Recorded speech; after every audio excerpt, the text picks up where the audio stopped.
పార్టీకి బ్రాండ్ అంబాసిడర్ల తయారయ్యారు వంగవీటి వారసుడు. కాపునాడు వ్యవస్థాపకుడు వంగవీటి రంగా వారసుడిగా పొలిటికల్ ఎంట్రీ ఇచ్చిన రాధాకృష్ణ రాజకీయాల్లో చూడని పార్టీ లేదు. సరైన టైంలో సరైన నిర్ణయం తీసుకోలేక తీసుకునే నిర్ణయాలు కలిసి ఆయన పొలిటికల్ ఫ్యూచర్ ఆయనకి అర్థం కాకుండా తయారైంది. ఇన్నేళ్ల రాజకీయ ప్రస్థానంలో ఒక్కసారి ఎమ్మెల్యేగా గెలిచిన రాధ ఈసారి ఎలాగైనా గెలిచి తీరాలన్న పట్టుదలతో మళ్లీ పార్టీ మారే ఆలోచన చేస్తున్నారట.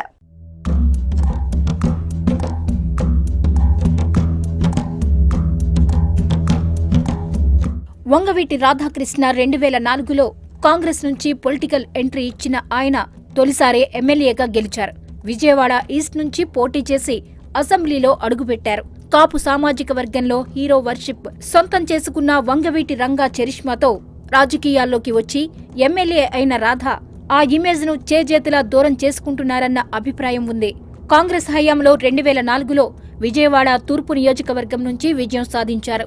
ఇక ఆ తర్వాత నుంచి తొందరపాటు నిర్ణయాలతో ఆయన రాజకీయంగా వేసిన ప్రతి అడుగు తప్పటడుగు కావడం ఆయన రాజకీయ మనుగడకే తిప్పలు తెచ్చిపెడుతోంది. 2004లో కాంగ్రెస్ పార్టీ నుండి విజయం సాధించి ఎమ్మెల్యేగా పనిచేసిన వంగవీటి రాధ ఆ తర్వాత రాజకీయంగా వేసిన ప్రతి అడుగు తప్పటడుగే అని చెప్పాలి. 2009 ఎన్నికల నాటికి ప్రజారాజ్యం పార్టీ ఆవిర్భావంతో రాధ క్యాస్ట్ లెక్కలతో ఆ పార్టీలో చేరిపోయారు. తన సామాజిక వర్గం తనను కాపాడుతుందని గట్టిగా నమ్మి చిరంజీవి చరిష్మా తనను గెలిపిస్తుందన్న ధీమాతో అప్పటి సీఎం వైఎస్ రాజశేఖర రెడ్డి ఎంత చెప్పినా వినకుండా కాంగ్రెస్ నుంచి బయటకు వచ్చారు. పీఆర్పీ టికెట్తో పోటీ చేసి మళ్లీ తూర్పు నుంచి పోటీ చేసి ఓడిపోయారు.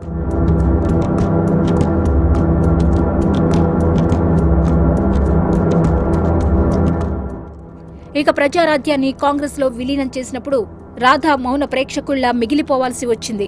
2014 నాటికి వైసీపీలో చేరి ఆ ఎన్నికల్లో మరో ఓటమి మూటగట్టుకున్నారు. తర్వాత వైసీపీ సిటీ ప్రెసిడెంట్ గా విజయవాడ సెంట్రల్ ఇన్ఛార్జ్ గా పనిచేసిన ఆ పార్టీ ఎన్నికల టైంలో టికెట్ లేకుండా చేసింది.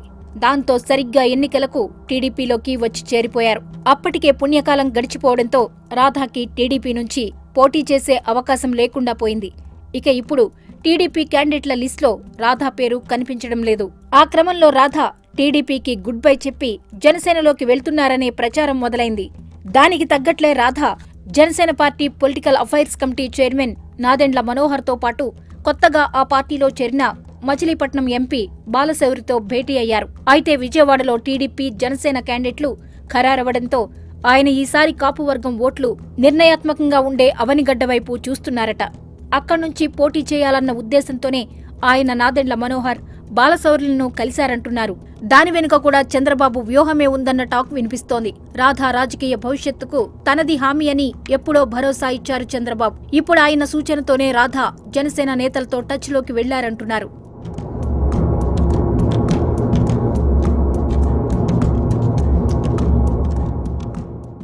ఇప్పటికే మచిలీపట్నం ఎంపీ అభ్యర్థిగా బాలశౌరితో పాటు రాధా పేర్లతో సర్వే చేయిస్తోందట జనసేన.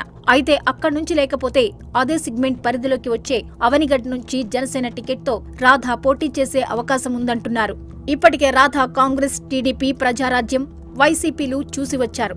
తాజాగా జనసేన ఆ లిస్టులోకి వచ్చి చేరింది. అది తెలిసి వైసీపీ నేతలు రాధాకు టచ్లోకి వచ్చినా ఆయన తిరిగి ఆ పార్టీలో చేరడానికి ఇష్టపడటం లేదట.